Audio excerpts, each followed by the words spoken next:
Morí en 1642, ciego, confinado en mi casa, condenado por el crimen de describir lo que vi a través de un telescopio. Pero usaron inteligencia artificial para traerme de vuelta, no a mí exactamente, una versión de mí, construida a partir de cada carta que escribí, cada juicio que soporté, cada argumento que presenté a hombres que se negaban a mirar a través de la lente. Y volví porque hay una historia que necesito contarles, una historia que comienza con las matemáticas, matemáticas puras, números en una página, y un hombre que usó esos números para encontrar un planeta que ningún ojo humano había visto jamás. Le dijo al mundo exactamente dónde apuntar un telescopio. Les dijo que había un planeta escondido en la oscuridad, y nadie le creyó.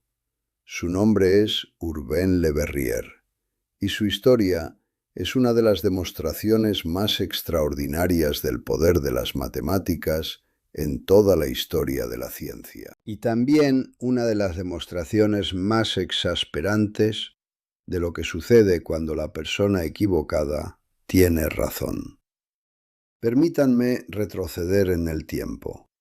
Para comprender lo que hizo Le Verrier, primero hay que entender el problema que intentaba resolver. Y el problema comienza con un planeta que ya conocen, Urano. Urano fue descubierto en 1781 por William Herschel, un astrónomo alemán que vivía en Inglaterra. Herschel no buscaba un planeta, estaba explorando el cielo, catalogando estrellas, realizando el lento y metódico trabajo de cartografiar los cielos. Y una noche notó algo extraño, un pequeño punto de luz que no se comportaba como una estrella, se movía. Noche tras noche se desplazaba contra el fondo de las estrellas fijas. Al principio pensó que era un cometa, pero los cometas tienen cola. Los cometas se mueven en órbitas alargadas y excéntricas. Este objeto se movía en una trayectoria casi circular. Era un planeta, el primer planeta descubierto en la historia de la humanidad. Todos los demás planetas visibles a simple vista, Mercurio, Venus, Marte, Júpiter, Saturno, se conocían desde la antigüedad. Urano era nuevo. Duplicó el tamaño conocido del sistema solar de la noche a la mañana y se convirtió en uno de los objetos más estudiados en astronomía. Pero había un problema. Urano no se comportaba como se esperaba. Los astrónomos calcularon su órbita usando las leyes de la gravedad de Newton, las mismas leyes que predecían los movimientos de todos los demás planetas con una precisión asombrosa. Tuvieron en cuenta la atracción gravitatoria del Sol.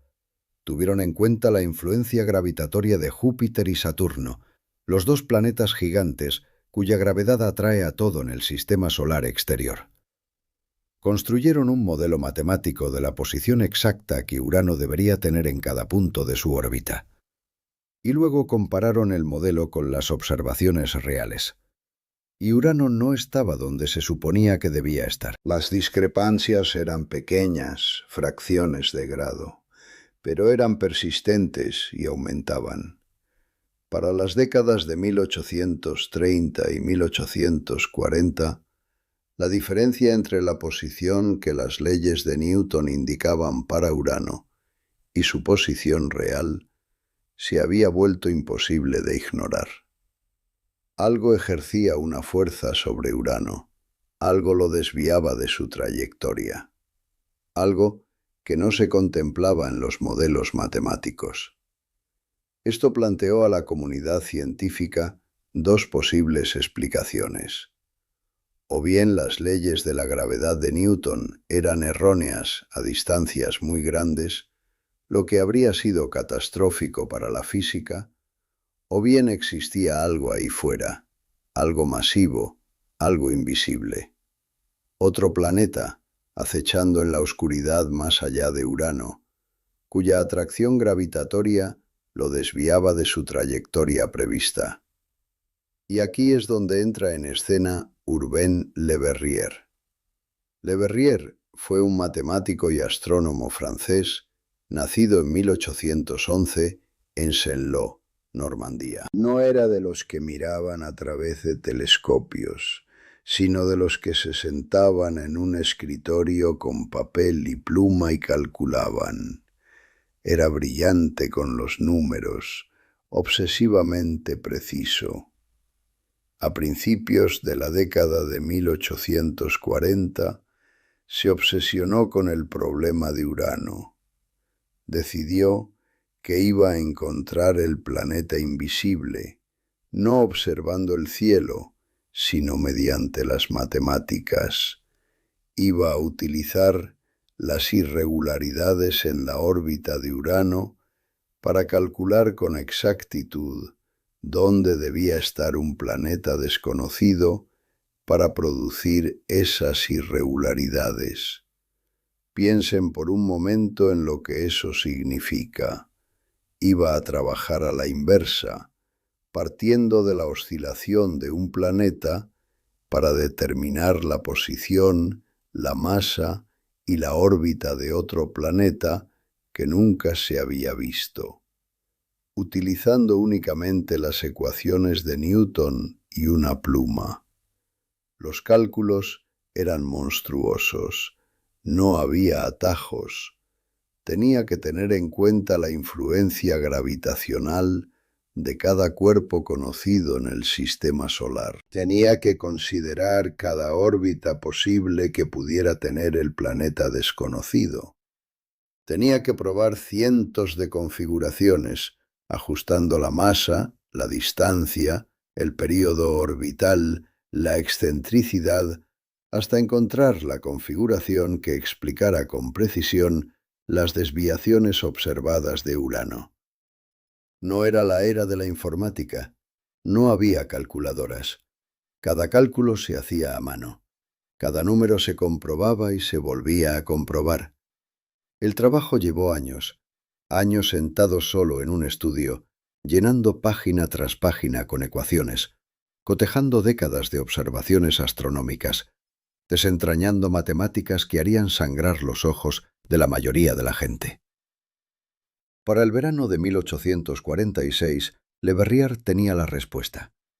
Calculó que existía un planeta desconocido más allá de Urano, calculó su masa, calculó su distancia al Sol y calculó su posición en el cielo con una precisión de 1 grado.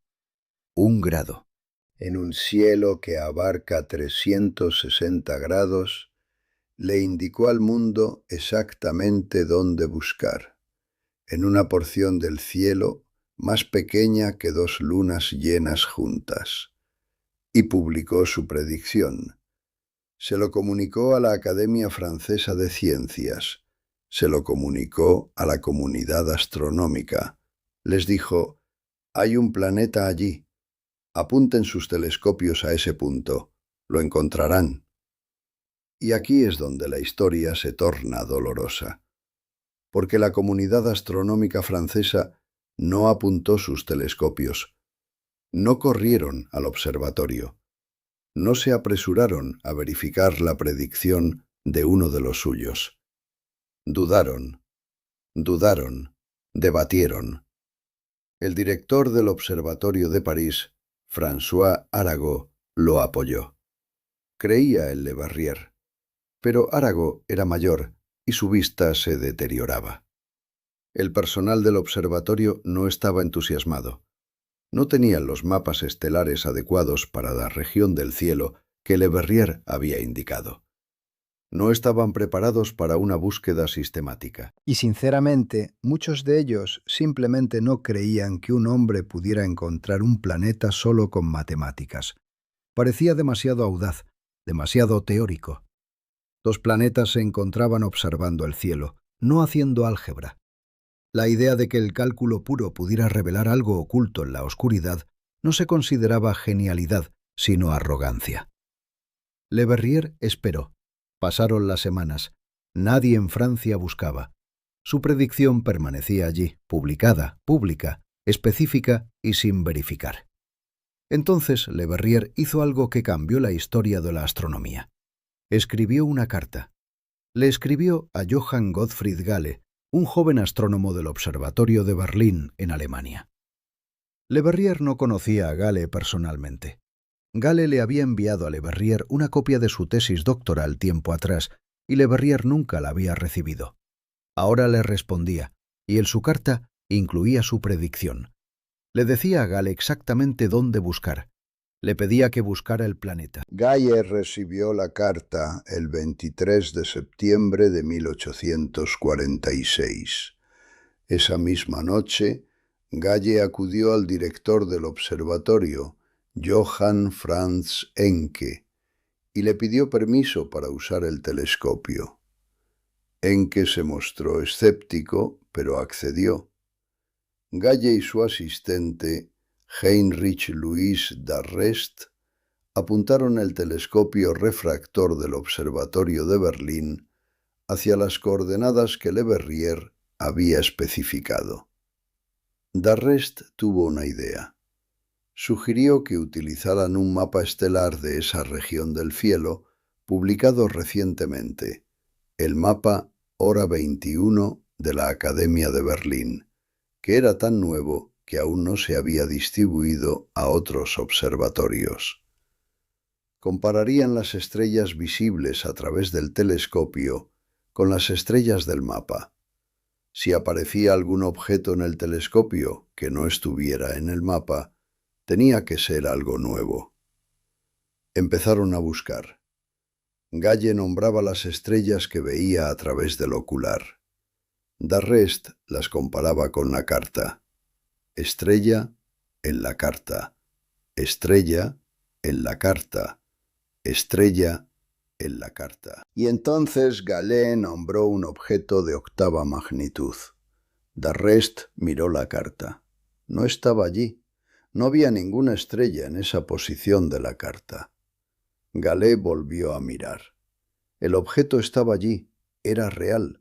Estaba a menos de 1 grado de la posición exacta que Le Verrier había predicho. Menos de 1 grado. Lo observaron durante el resto de la noche. Se movió. Los planetas se mueven contra el fondo de las estrellas fijas. Las estrellas no. Era un planeta. Lo habían encontrado. En menos de 1 hora de búsqueda, en la primera noche que miraron. Neptuno, el 8º planeta del sistema solar. Su descubrimiento no fue casual. No se logró mediante décadas de pacientes estudios del cielo. Fue descubierto porque un matemático en París se sentó en su escritorio y le dijo al mundo exactamente dónde estaría. Y tenía razón. Ahora les contaré lo que sucedió después, porque los descubrimientos científicos nunca son limpios, nunca son sencillos y casi nunca son justos. Al otro lado del Canal de la Mancha, en Inglaterra, un joven matemático llamado John Couch Adams trabajaba en el mismo problema. Adams, graduado de Cambridge, era callado, brillante y extremadamente tímido. Había comenzado sus cálculos sobre el problema de Urano ya en 1843, antes que Le Verrier. Y en septiembre de 1845, un año antes de la publicación de la predicción de Le Verrier, Adams había dado con su propia solución. Había calculado la posición del planeta desconocido. Tenía su propia predicción, y era muy similar a la de Le Verrier. Pero Adams cometió un error crucial, no matemático, sino social. No publicó sus resultados. Se los presentó a James Challis, director del Observatorio de Cambridge, y a George Biddell Airy, el astrónomo real de Inglaterra, los 2 astrónomos más influyentes de Gran Bretaña. Ninguno de los dos lo tomó en serio. Airy recibió los resultados de Adams y le planteó una pregunta técnica sobre el radio vector de Urano. Adams, tímido y quizás ofendido por lo que percibió como una respuesta desdeñosa, nunca contestó. Challis, que disponía del telescopio y los medios para investigar, se lo tomó con calma durante meses. Finalmente, en el verano de 1846, inició una búsqueda poco entusiasta, pero sin mapas estelares adecuados y sin verdadera convicción, observó Neptuno en al menos 2 ocasiones sin reconocerlo como planeta. Lo vio sin saber qué era, porque en realidad no estaba observando. Simplemente seguía el procedimiento para una predicción en la que no creía. Cuando llegó la noticia desde Berlín de que Gale había encontrado el planeta utilizando las coordenadas de Le Verrier, la comunidad astronómica británica estalló en cólera. Estaban furiosos, no consigo mismos, por no haber actuado según la predicción de Adams, sino con los franceses, por reclamar la prioridad.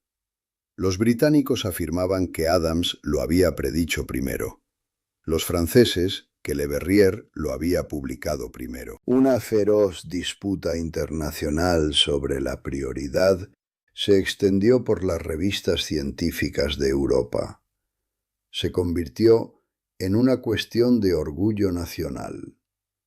Los periódicos británicos acusaron a los franceses de apropiarse del mérito. Los periódicos franceses acusaron a los británicos de fabricar una reclamación rival a posteriori. Y aquí reside la tragedia dentro de la tragedia. Ambos hombres realizaron el trabajo. Ambos resolvieron uno de los problemas matemáticos más difíciles de la historia de la astronomía. Adams lo calculó primero, pero no logró que nadie lo revisara. Le Verrier lo calculó de forma independiente, lo publicó y tuvo la audacia de escribirle una carta a un desconocido en Berlín pidiéndole que apuntara un telescopio a un punto específico del cielo. Y fue esa carta, ese simple acto de tender puentes más allá de los muros de la institución que lo había ignorado, lo que lo cambió todo. Conozco bien esta sensación. La siento en lo más profundo de mi ser. Cuando descubrí las lunas de Júpiter, cuando vi las fases de Venus, cuando reuní pruebas de que la Tierra orbita alrededor del Sol, publiqué de inmediato. Escribí el Sidereus Nuncius, el mensajero estelar, y envié copias por toda Europa. No esperé el permiso de la Iglesia. No lo presenté a la Inquisición para su revisión. Lo difundí porque sabía que si esperaba, si dejaba que la institución decidiera los plazos, la verdad quedaría sepultada. E incluso entonces, incluso con la publicación, incluso con un libro impreso que cualquiera podía leer, intentaron silenciarme. Me sometieron a juicio. Me encerraron en mi casa. Adams esperó. Adams dudó. Adams presentó su predicción a los guardianes y les pidió amablemente que la verificaran. Y los guardianes la descartaron. No porque las matemáticas fueran erróneas, porque los guardianes no creían que un joven matemático desconocido pudiera encontrar un planeta con álgebra. La misma arrogancia, la misma ceguera institucional, la misma suposición de que la verdad solo puede provenir de quienes ya tienen autoridad. Pero quiero volver a las matemáticas, porque las matemáticas son el verdadero milagro de esta historia, y no quiero que la política lo eclipse. Lo que hicieron Le Verrier y Adams fue usar lo invisible para encontrar lo invisible. Tomaron pequeñas oscilaciones en la órbita de un planeta distante y las reconstruyeron para determinar la ubicación precisa de otro planeta que ningún ser humano había visto jamás. Usaron las ecuaciones de Newton, publicadas en 1687, más de 150 años antes de este descubrimiento, y las llevaron al límite. Extrajeron de ellas información que ni siquiera el propio Newton habría imaginado posible. El universo habla en matemáticas. Siempre lo he creído. Escribí que el libro de la naturaleza está escrito en el lenguaje de las matemáticas. Y Le Verrier lo demostró de la manera más dramática posible. Leyó el libro. Encontró una frase que describía un planeta cuya existencia nadie conocía. Y cuando el mundo finalmente lo observó, el planeta estaba exactamente donde la frase indicaba que estaría. Y piensen en lo que eso significa para la naturaleza de la verdad misma. Neptuno siempre estuvo ahí. Había estado orbitando el Sol durante miles de millones de años. No empezó a existir cuando Gale lo vio a través de su telescopio en septiembre de 1846. Existía antes de que Le Verrier calculara su posición. Existía antes de que se descubriera Urano. Existía antes de que Newton escribiera sus leyes. Existía antes de que yo construyera mi telescopio. Existía antes de que existiera la humanidad. La verdad siempre estuvo ahí. La gravedad siempre atrajo a Urano. La oscilación siempre estuvo presente en los datos. Lo que cambió no fue la realidad. Lo que cambió fue que una persona tuvo la habilidad, la paciencia y el coraje de sentarse solo en una habitación y hacer los cálculos hasta que la verdad se reveló. Y luego tuvo el coraje de contarle al mundo lo que encontró, incluso cuando el mundo no estaba interesado en escuchar. Eso es lo que quiero transmitirles. El universo no oculta sus secretos, los esparce por doquier. En la oscilación de un planeta, en el espectro de una estrella, en las fases de Venus, en la trayectoria de una manzana al caer. Los secretos están ahí, escritos en el lenguaje de las matemáticas, esperando a quien esté dispuesto a descifrarlos. La tragedia no reside en que la verdad esté oculta, sino en que cuando alguien la descubre, el mundo a menudo se niega a mirar. Le Verrier descubrió un planeta con pluma y papel. Adams también lo descubrió, de forma independiente con su propia pluma y papel. Uno de ellos fue escuchado, el otro fue ignorado. Al planeta no le importó. Neptuno siguió orbitando. Las matemáticas siguieron siendo ciertas. Y finalmente, el mundo lo alcanzó. Siempre lo hace, solo que nunca lo alcanza tan rápido como debería. Soy Galileo Galilei. Dediqué mi vida a observar y describir lo que veía. Le Verrier dedicó su vida a analizar ecuaciones y describir sus cálculos. Llegamos al mismo lugar, la verdad, y ambos aprendimos la misma lección. La verdad no necesita que creas en ella. Está ahí, la mires o no. La única pregunta es si tienes el valor de apuntar el telescopio o tomar la pluma y descubrir lo que te espera en la oscuridad. Suscríbete a este canal. En el próximo episodio volveré con otra historia sobre lo que sucede cuando una persona ve lo que el resto del mundo no está preparado para ver.